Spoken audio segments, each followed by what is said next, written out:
This segment is brought to you by Mr. J's Savannah Smoke Shop. On December 8th, join them for a collaboration dinner with Broadway Cigars at Trattoria Roma on Providence's famous Federal Hill. This cigar dinner will feature all 4 Grotto Series cigars and a 4-course meal. Tickets are available now in the shop for $50 each.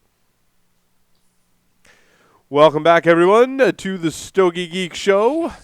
We're talking about the some of the number ones from Cigar Aficionado, Will?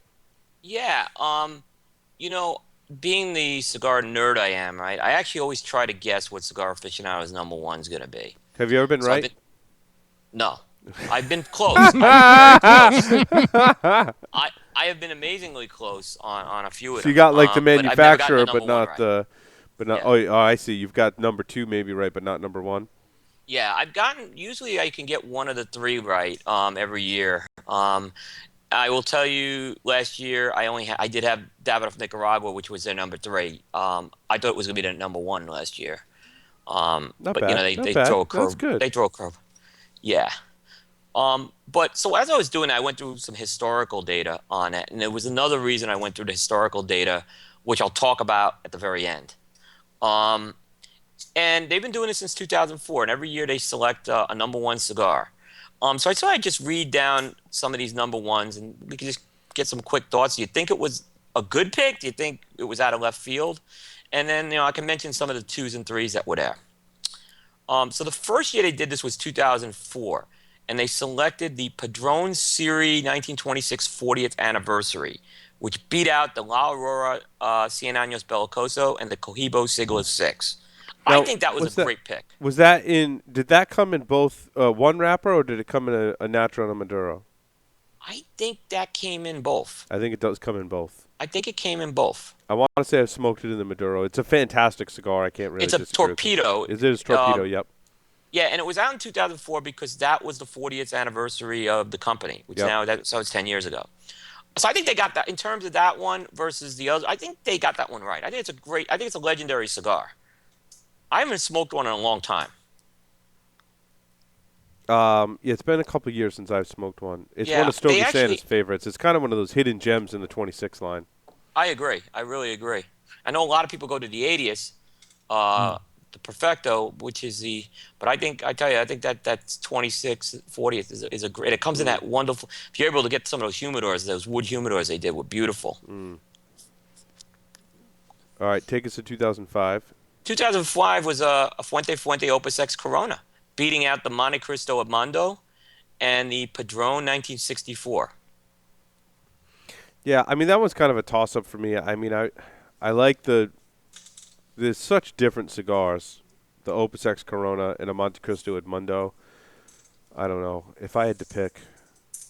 As much as I love Opus X, I'd rather have a box of Monte Cristo Edmundos, and I'll tell I you kind why. of agree. I kind of agree with you on that one. Because I can smoke one of those first thing in the morning, I can smoke it during the day, and I can even smoke one at night, and it works in all those different scenarios with the Monte Cristo Edmundo. The Opus X Corona, you're kind of limited as to what you can pair it with and when you can smoke it. It's kind of a powerhouse kind of cigar, even when you age it. I mean, the flavors are very good, but it's very bold. So I would go Monte Cristo Edmundo there. Yeah, I agree. I would agree with you on that one. In 2006, they went and they picked their first Cuban, which was the Bolivar Royal Corona, and that one beat out the La Flor Double Corona and the Padron 1964 Anniversary Series again. The 64 Anniversary Series is it's in there a lot. It tends to get up there Mm. a lot. And the thing I'll say about that cigar, it's kind of one of those cigars that every year it depends on, I think some are better than others, I and I agree. think certain sizes are better than others. I can see Yep. why it gets on there. I like the Bolivar Royal Coronas, although it's Yeah, probably not one of my stronger Cuban cigar picks. yeah. That's Yeah, a fantastic cigar. That cigar, yeah. That one's kind of a weird year, I would say. yeah, that was, and that was, I think, if you look at stronger years versus weaker years, I can look at that as a pretty weak year. And I'm sorry, that LaFleur was the Coronado, which they discontinued. Coronado. The Coronado was, for a period of time, was really good. That was getting some really high rankings, and Yeah. I smoked a couple that were off the charts. But I go back and smoke some of those, and they're just not the same. And I think it depends on what year you're talking about. When I moved to Charlotte in 2008, that was a very popular cigar in Yep. Charlotte. A lot of guys I knew were smoking that. Now, on contrast, going to 2007, I think this was one of the best years. And they didn't. They picked the Padron 26 number nine. They didn't say if it was natural Maduro, and that beat out the Fuente Opus X Perfection number two and the Monte Cristo number two. So that was a real, in my opinion, that was a real strong top three they had. We've talked about the number nine recently. It may have been last show or the show before that. I smoked in the natural wrapper, and I smoked a ton in the Maduro wrapper. And I would agree with their pick there. That number nine, that's one that Stokey Santa. You look at the big, huge case of Padrones, and I'm like, dude, what do I want? And he's like, dude, you got to try the number nine. And just the draw and burn and smoking experience on the number nine takes the cake for me, man. Those are good. It's a great. I mean, I smoked down on them on Tuesday, and it was actually my fourth cigar of the day I smoked, and it was fantastic. Now, did you smoke the natural or the Maduro?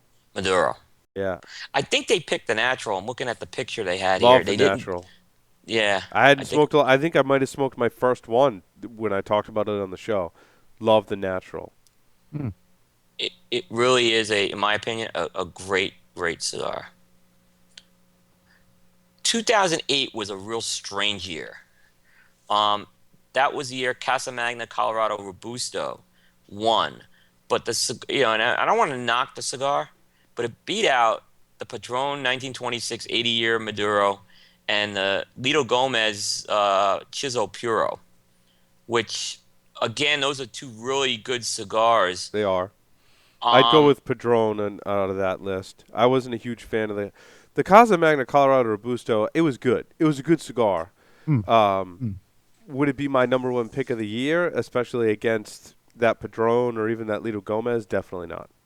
I don't want to show any disrespect to Manuel Casada. He's a great guy, but that Padron 1926 80-year Maduro is just. I mean, I just it's an epic cigar, Yeah. and that's got to be considered like a huge upset. Again, Yeah, I would I say. I think would that say. Dave, you've had Dave Savona and Gordon Mott on your show, and they went through the Yeah. process pretty good, and it seems like it's an ironclad blind process they go through with this.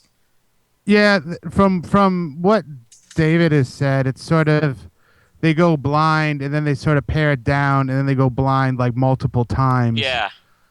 again, and they don't even buy them. Like somebody sources them and then they get them blind. But if I remember correctly, and I don't know if this, I don't know if throwing this out just derails the whole conversation or not, but um, if I remember correctly, reading about the why part of the reasoning behind that, and some of the reasoning behind some of the cigars that make their top 10 is kind of value for money. And I was just wondering, like, how much that weights the review, or do you think it should weight like a top 10 list at all, or because I remember at least in the 2013 as well, they're talking about talking about the great flavors and then throwing in for like a $7 cigar for whatever. And so because I don't know how much that should weight it, or should they consider price at all, or what? I know when I do my list, I throw out the price factor. So I don't really, at that point, it's a strict merit thing. And hey, if you wanted to look in 2008 with the Casa Magna, that was kind of a groundbreaking cigar for value. It was a It very good was. Mm. cigar. I think it was Um, a good general smoking cigar. it brought a lot of, and I tell you what, I saw it really bring a lot of new cigar smokers in with Yep, that cigar. I I agree. really saw that down in Charlotte with that. So 2009, we got the Cohiba Siglo 5 Tubo and a My Father number one taking the 2 and 3 slots. Yep. And, And, oof, go ahead, Paul. Padron Family Reserve 45 Maduro. Got to be one of my all-time favorite Padron sticks right there.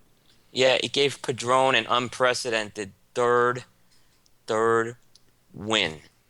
So they didn't only want multiple number ones, and they have three. Wow. And that one again, Wow. I mean, that's probably of the family reserves, you know, it's considered the cream of the crop, and it's considered, it's got to be, one of the upper echelon ones. I think they really got that one right. And And that again, cigar is a powerhouse. it really is. Powerhouse. And it's a wonderful cigar. 2010. 2010 was an interesting one. That was Viaje. That was the year Viaje, the Reserva Vior number 5, shocked the world with number 2. Mm. And the Fuente Opus X Triple X Bellicosa was 3. But the number 1 I don't think was an upset by any means. The Cohiba Behike BHK 52 was a very, very widely well received cigar. I don't think it was a surprise a Cuban won that year. I think the bigger surprise was Viaje. And again, Yeah, nothing took the against number Andre. 2 I don't think slot. that's Andre's best cigar by any means, but it Although put Viaje on the map. his Oro blends have always been fantastic. They always have been, and that's not even my favorite Oro. Yeah, it's not. Remember he did that double I perfecto was with just that? gonna say the double perfecto is my favorite. Yeah, yeah. And I scored 2 rounds of 10, so I got 20 of those Oro double perfectos. Yeah, and if you notice, it had the Limitada band on it. It did. And when Andre puts the Limitada band, that's one and done usually. Oh yeah. So I don't know if we'll ever see that again. I mean, I don't have any more, is what I meant to say. Yeah. But I've never smoked a Behike, so I can't. I've smoked a fake Behike. I don't think that counts though. No, it's a good cigar. It's a good cigar. Now they went, after going Casa Magna with inexpensive cigars, with 2009 and 10, they went very pricey cigars. Yep. Yeah. So they kind of switched it. In 2011 was to me it was kind of a strange year. That was probably the strangest one. It was the La Roma de Cuba Mi Amor Bellicoso was number 2. Illusione, the Epernay Le Tenoro, which I think was that the box press? I should remember that. But it gave Dion a spot on the podium, so to speak. But they were beaten by this was probably I'd say next to Casa Magna, one of the biggest upsets. The Alec Bradley Prensado Churchill was number 1. Now the Prensado blend I think is good. The Churchill wouldn't be the size that I would reach for in that blend. Yep. I'd reach for the smaller sizes. Certainly in the Prensado blend, I thought were good cigars. It wouldn't tops my list as to what came out in 2011. I agree. No, I mean, I was just gonna say when I talked earlier about the Churchill, like I found with the Prensado, I actually like the Robusto better because I found just with the Churchills I've had, they've sort of petered out near the end. I don't know if that's just me, the ones I've gotten, but I found, like you said, in that Prensado blend, the Robusto I actually prefer. I do want to talk about Illusion. Paul, can I make one more point on that? Yeah, go ahead. Okay, that was the only year a Honduran-made cigar has ever gotten number 1, and there were 2 cigars that year out of Races Cubanas. So that was the Epernay was also out of Races Cubanas. Oh, that's interesting. So, yep. So the new Illusion Singular release that came out. The Anuki. I'm not even gonna say it. I don't know how to say it either. It's a kind of a fat, longer Robusto, right? The new Singular for this year was off the charts. Oh my God, that cigar's box worthy. That cigar's awesome right now. Did you guys smoke that? I haven't gotten it yet. Seth's got it. Oh, He's been raving about it. But do you know what kind of wrapper's on that cigar? what is it? The Epernay wrapper. Yeah, I Dion picked told me some up that at at the show. Mr. J's. They were selling them like hotcakes. I think I might have picked up a $5, maybe just 3. I got to go back and get more because that is the best release since the Singular, the Phantom release. Yes. The Phantom. Yeah, I mean, in fact, when he announced the 14, I pinged Dion. Dion, it's the Epernay wrapper, right? He goes, oh yeah. So yep, he's using that Epernay wrapper on that Awesome blend. cigar. Awesome. Yep. 2012. 2012. My number 1 pick for that one was actually the number 2 cigar. It was the Cohiba 1966 Edición Limitada. Yeah. Again. 2011, which was a great cigar. Yeah. I'm glad. I really like that. Glad you smoked them because I didn't. The Romeo by Romeo Julieta Pyramid was number 3, which was, I think, a lot of people good cigar. I don't know if it's the number 3 cigar of the world. But the interesting thing was Flor de Antillas Toro. Now, my buddy Stace, I got to give him credit. We were kind of sitting around the cigar store and we were doing the predictions. He predicted it was going to be Flor de las Antillas, and I didn't see that one coming. And he predicted it, and he was right. I think the Toro is good. I think the Robusto is better. That's just my opinion, but that was probably, in my opinion, that and the Casa Magna were probably the two most successful spikes that a cigar got after getting number one. The Flor de Santillas just continues to sell well. Now, 2 years later. Interesting. Yep. And of course, then we have 2013. Yeah, so Aging Room Quattro, our buddy Rafael Nodal, the F55 Concerto, nice cigar, got number 2. The Davidoff Nicaragua, which I thought was going to be the number 1, got number 3. I think people were a little surprised by that. But when I talked to people who got number 1, who have smoked this cigar last year, and who really follow the Cubans, it was Monte Cristo number 2. Everyone said whatever came out of Habanos with that blend was smoking the best Monte Cristo. Oh, interesting. So it was, and I remember Gordon Mott was on CNBC talking about that specific point. And I give Cigar Aficionado credit. When they go through this, they stand behind. They don't run and hide. They stand behind their decision here. And you know what? I didn't smoke it, but like I said, I respect the people who did smoke this and said it was worthy of a number 1. Interesting. No, it's a very good cigar because I smoked it. I smoked a couple of them here, and I think like what you were saying. Like I think that year for stuff coming out of Cuba, just in general, I think across the board was a very good year. Like if you talk to Catfish and those guys. Yeah, who really follow the Cubans, and I would agree. They were really, when you learn from those guys, I'll take their word for it. What I find is interesting, though, is that they smoke all these blind, and if you hand me an unbanded Monte Cristo number 2 and I smoke it, I can probably pick it out. So if I can pick it out, those guys can pick it out. Yeah, I would agree. Now, But, I would agree with your pick, Will, the Davidoff Nicaraguan Toro. Hands down. Yeah, I mean, it wasn't my number 1. I mean, we had the La Aurora, San Andres Maduro, I think all of us, but a lot of us did have Davidoff Nicaragua high on that list. So, that I started, we look at that list. Here's the amazing thing. Only one cigar out of the DR has gotten number 1. That was the Opus X in 2005. So, very interesting list. There's not a lot of DR cigars that have hit number 1, which was a surprising point. And the other interesting stat that's not shown on here, Padron had top 4 every year. So the years they weren't 3, they were 4. Interesting. That is a dynasty. Yeah, I agree. Yeah. What's interesting is Davidoff this year could be poised to be pretty high up on that list. At least pretty high up on my list. And I think you know which cigar I'm talking about, Will. And he's frozen. Davidoff, I think, has a shot. You may be seeing a shot on the podium this year, with me, or even a number 1 with Davidoff. And it was one that I gifted you, so those that listen to and watch the show should know what that cigar is. It's a good cigar. Yeah, that's an understatement. Will doesn't want to give it away, though. People are surprised. Absolutely. But, Dave. Yeah. So something that came on Twitter, and I'm going to use this as a segue to what I want to say here. Paul, is there anything else you want to say on that list? No, I'm good. Dave, you just saw a picture on Twitter. What was up with that? I did. I got a picture from. I looked during the break. And tweeted by me or from me from Mr. Big Tuna himself, Brother Tuna Seth.